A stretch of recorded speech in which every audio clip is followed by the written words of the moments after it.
News చూస్తున్నాం. Narasaraopet court వద్ద tension వాతావరణం నెలకొంది. పిన్నెల్లి కోర్టులో లొంగిపోతారని ప్రచారం అయితే జరుగుతోంది. దీంతో పోలీసులు అప్రమత్తమయ్యారు. కోర్టు ఆవరణలో పోలీసుల బలగాలు పహారా కాస్తున్నాయి. అటు వైసీపీ క్యాడర్ రాకుండా ముందస్తు జాగ్రత్తలను తీసుకుంటున్నారు.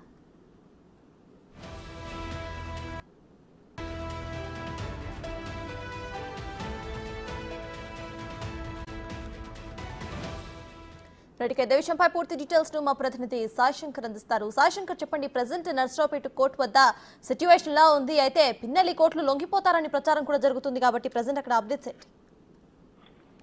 ప్రధానంగా నర్సరావుపేట కోర్టుకు సంబంధించినటువంటి అంశాల్లో ఒక్కసారిగా పోలీసులు బందోబస్తును పెంచడం జరిగింది. అయితే ప్రధానంగా పిన్నెల్లి రామకృష్ణారెడ్డి కోర్టులో లొంగిపోతారు అనే విధంగా ఒక రకమైనటువంటి ప్రచారం జరుగుతుంది.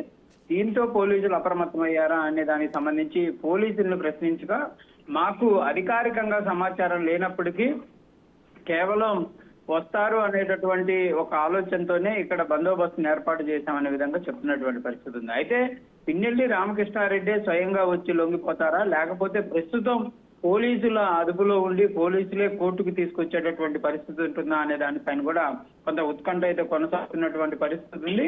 ఏదైనప్పటికీ కూడా ఈ రోజు సాయంత్రంలో కోర్టు పరిధిలోకి పిన్నెల్లి రామకృష్ణారెడ్డి వస్తారనే విధంగా జరుగుతున్నటువంటి ప్రచారంలో భాగంగా ప్రస్తుతం పోలీసులు బందోబస్తును ఒక్కసారిగా నర్సరావుపేట కోర్టు వద్ద పెంచడం నేపథ్యంలో కంపల్సరిగా పిన్నెల్లి రామకృష్ణారెడ్డి వచ్చేటటువంటి అవకాశాలు ఉన్నాయనే విధంగా కూడా స్పష్టం అవుతున్నటువంటి పరిస్థితి ఉంది. అయితే ప్రధానంగా మాచర్ల నియోజకవర్గంలో జరిగినటువంటి ఘర్షణలు కాబట్టి మాచర్ల కోర్టులో హాజరుపరచాల్సినటువంటి పరిస్థితులు ఉంటాయి. కానీ అక్కడ కోర్టుకు సంబంధించినటువంటి జడ్జిలు సెలవులో ఉన్నటువంటి నేపథ్యంలో నర్సరావుపేట కోర్టులో హాజరుపరిచేటటువంటి అవకాశాలు ఉన్నాయనే విధంగా కూడా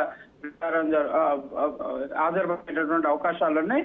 దీనికి సంబంధించి బందోబస్తు పెంచినట్లు కూడా కనిపిస్తుంది. అయితే ఎన్ని గంటల సమయానికి పిన్నెల్లి రామకృష్ణారెడ్డి వచ్చేటటువంటి అవకాశాలు ఉన్నాయనే దానిపైన మాత్రం కొంచెం స్పష్టత లేనప్పటికీ మాత్రం ఉన్న పలంగా బందోబస్తును అయితే ఏర్పాట్లు చేస్తున్నారు. ఎందుకంటే ఒకవేళ పిన్నెల్లి రామకృష్ణారెడ్డి వస్తే కంపల్సరిగా మాచర్ల నియోజకవర్గానికి సంబంధించినటువంటి వైసీపీ శ్రేణులు పెద్ద సంఖ్యలో కోర్టుకి వచ్చేటటువంటి అవకాశాలు ఉంటాయి. కాబట్టి ఇటు మాచర్ల నుంచి నర్సరావుపేట వచ్చేటటువంటి రూట్లో కూడా బందోబస్తును పెంచారు.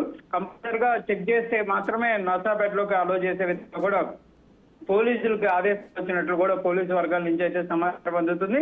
దాంతో పాటు వైసీపీ శ్రేణులకు కూడా ఎవరు కోర్టుకు రావద్దు అనే విధంగా కూడా పోలీసులు అయితే చేస్తున్నటువంటి పరిస్థితులు అయితే కనిపిస్తున్నాయి. మొత్తంగా మాత్రం ఒక్కసారిగా ప్రస్తుతం పరిస్థితి అయితే హాట్ గా మారిందనే విధంగా చెప్పుకోవచ్చు. ఎందుకంటే కోర్టు ముందుకు వచ్చేటటువంటి నేపథ్యంలో పోలీసులు తీసుకొస్తారా, లేకపోతే స్వయంగా పిన్నెల్లి రామకృష్ణారెడ్డి వచ్చి లొంగిపోతే ఆయన ఏ అంశాలను కోర్టుల పరిధిలో చెప్పేటటువంటి అవకాశాలు ఉన్నాయి అనేది చూడాల్సినటువంటి పరిస్థితి ఉంది. దాంతో పాటు పోలీసులకు సంబంధించి ఎటువంటి సెక్షన్లను నమోదు చేసేటటువంటి అవకాశాలు ఉన్నాయని చూడాల్సినటువంటి పరిస్థితి ఉంది. ఎందుకంటే ఈవీఎంల ధ్వంసానికి సంబంధించినటువంటి అంశంతో పాటు ఘర్షణలకు సంబంధించినటువంటి అంశంలో కూడా ఆయన్ని ముద్దాయిగా చూపించేటటువంటి పరిస్థితులు ఉన్నాయనే విధంగా కూడా పోలీసుల నుంచి సమాచారం అందుతున్న నేపథ్యంలో ఎటువంటి కేసులు పిన్నెల్లి రామకృష్ణారెడ్డికి సంబంధించినటువంటి అంశంలో నమోదు చేసేటటువంటి అవకాశాలు ఉన్నాయని చూడాలి.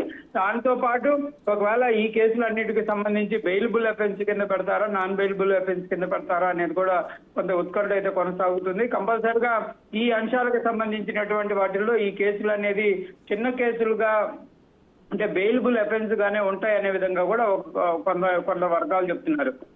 కొంతమంది మాత్రం కంపల్సరిగా ఈ కేసులో దీనికి సంబంధించి విచారణలు పూర్తి స్థాయిలో జరిగితే మాత్రం పెద్ద సంఖ్యలో కూడా శిక్షలు పడేటటువంటి అవకాశాలు ఉంటాయి. దాంతో పాటు డిస్క్వాలిఫై అయ్యే అవకాశాలు ఉన్నాయనే విధంగా చెప్తున్నటువంటి పరిస్థితి. పిన్నెల్లి అరెస్ట్ పై అయితే చాలా వరకు స్పెక్యులేషన్స్ కూడా ఉన్నాయి. ఆయన తమిళనాడు పారిపోయారని కొన్ని speculations, at the same time Hyderabad కు పారిపోయారని స్పెక్యులేషన్స్ కూడా ఉన్నాయి. కాబట్టి పల్నాడు పోలీసులు ఏమైనా అంటున్నారా, అసలు అదుపులోకి తీసుకున్నారా, లేకపోతే కంపల్సరీ ఆయన ఖచ్చితంగా ఆయన ఇటు కోర్టుకి వాళ్ళు వచ్చి లొంగిపోతారు అనే వాటి మీద పల్నాడు పోలీసులు ఏం కామెంట్స్ చేస్తున్నారు?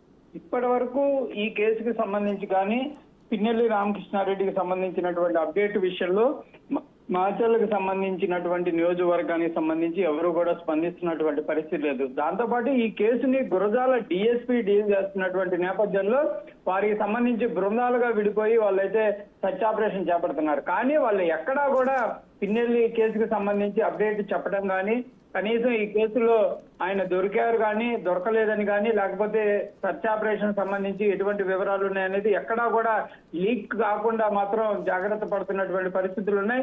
ఈ రోజు ఉదయం 5 గంటల సమయంలోనే పిన్నెల్లి రామకృష్ణారెడ్డిని అరెస్టు చేశారు అనే విధంగా కూడా పెద్ద ఎత్తున అయితే కొంత ప్రచారం జరుగుతున్నటువంటి పరిస్థితి ఉంది. మరి ప్రస్తుతం అయితే నర్సాపేట కోర్టుకి పిన్నెల్లి రామకృష్ణారెడ్డి వచ్చేటటువంటి అవకాశాలు ఉన్నాయనే విధంగా స్పష్టమైనటువంటి పరిస్థితులు అయితే కనిపిస్తున్నాయి. ఎందుకంటే ఒక్కసారిగా నర్సాపేటలో హై అలర్ట్ ప్రకటించడం, దాంతో పాటు కోర్టు ఆవరణం మొత్తం కూడా పోలీసుల ఆధీనంలోకి తీసుకుంటున్నటువంటి పరిస్థితుల్లోనే సామాన్యంగా వచ్చేటటువంటి కోర్టుకి వచ్చేటటువంటి ఎవరైతే వాళ్ళు ఉంటారో వాళ్ళని కూడా పూర్తి స్థాయిలో వారికి సంబంధించిన కేసులు ఉంటేనే లోపల పంపిస్తున్నారు.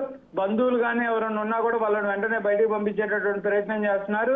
ఒకళ్ళిద్దరిని తప్ప లోపలికి అనుమతించమనే విధంగా కూడా చెప్తున్నటువంటి నేపథ్యంలో ప్రస్తుతం అయితే కంపల్సరిగా నర్సాపేట కోర్టుకి రామకృష్ణారెడ్డిని తీసుకొచ్చేటటువంటి పరిస్థితి అయితే స్పష్టంగా కనిపిస్తుంది. కాకపోతే మరి పోలీసుల ఆధ్వర్యంలో వస్తారో లేకపోతే లీగల్ టీం ఏదైతే ఉందో వైసీపీకి సంబంధించి లీగల్ టీం కూడా ప్రస్తుతం పిన్నెల్లి రామకృష్ణారెడ్డికి టచ్ లోకి వెళ్ళినట్టు తెలుస్తుంది. మరి వాళ్ళ సూచనల ఆధారంగా ఆయన వచ్చి లొంగిపోయే పరిస్థితులు ఉంటాయనేది కూడా చూడాల్సినటువంటి పరిస్థితి ఉంది. సత్తాజ్. Right, thank you Sai.